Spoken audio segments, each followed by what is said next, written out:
Borreguita and the Coyote. A tale from Ayútla, Mexico. Retold by Verna Ardema.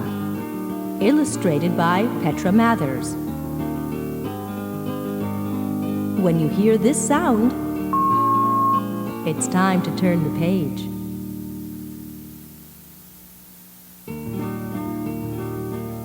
On a farm at the foot of a mountain, there once lived a little ewe lamb.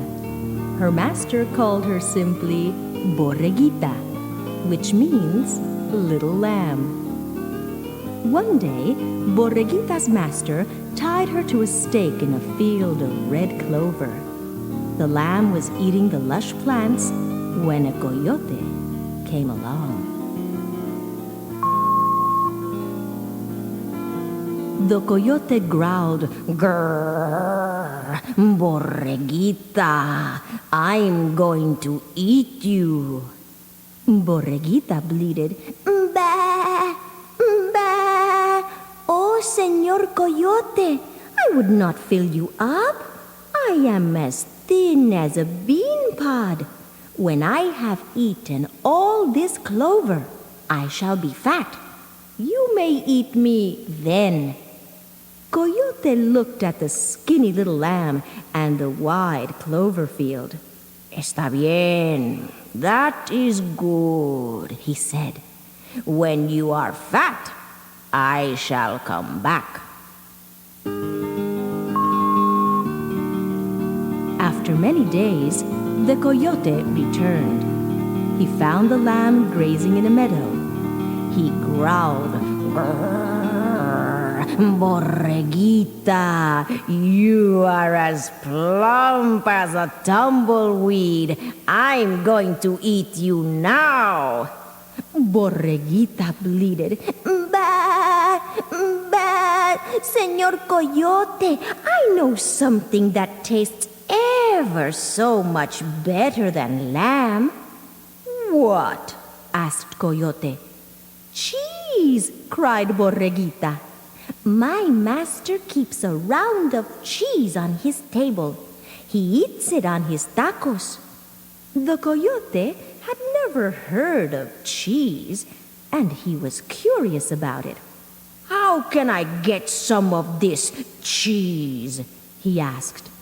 Borreguita said, "There is a pond at the end of the pasture. Tonight, when the moon is high, meet me there, and I will show you how to get a cheese." "Está bien," said Coyote. "I will be there."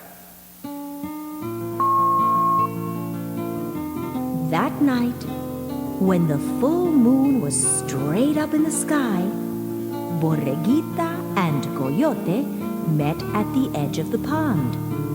There, glowing in the black water, was something that looked like a big, round cheese. "Do you see it?" cried Borreguita. "Swim out and get it." Coyote slipped into the water and paddled toward the cheese. He swam and swam, but the cheese stayed just so far ahead. Finally, he opened his mouth and lunged. Whoosh! The image shattered in the splash. Pond water rushed into Coyote's mouth. Coughing and spluttering, he turned and headed for the shore. When he reached it, the little lamb was gone. She had tricked him. Coyote shook the water off his fur. Fre, fre, fre.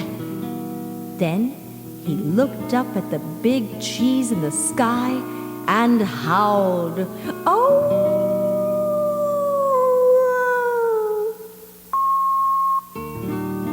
At dawn the next day, Borreguita went to graze near a small overhanging ledge of rock on the side of the mountain. She knew that the coyote would be coming after her, and she had a plan. As the sun rose over the mountain, Borreguita saw the coyote coming. He was sniffing along with his nose on some trail.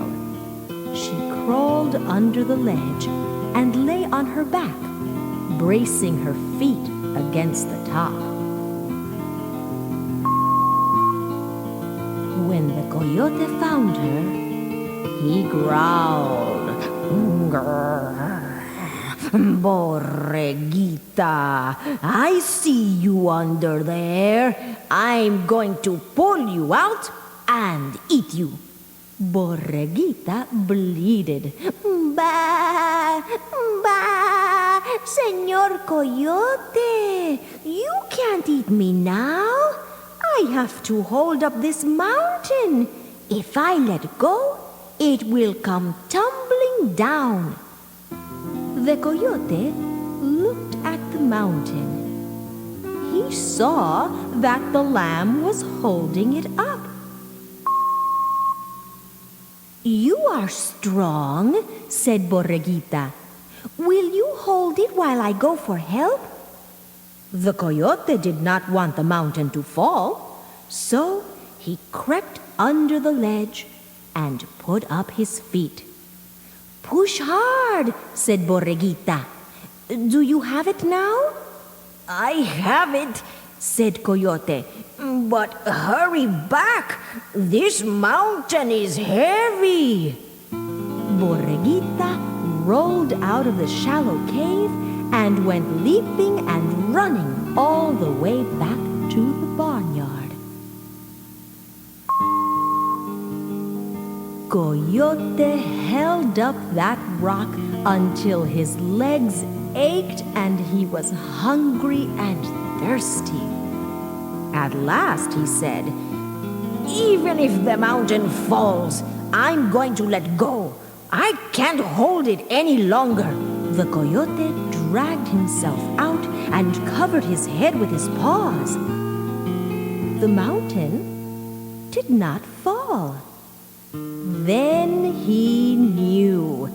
The little lamb had fooled him again. Coyote sat on his haunches and howled, "Oh!"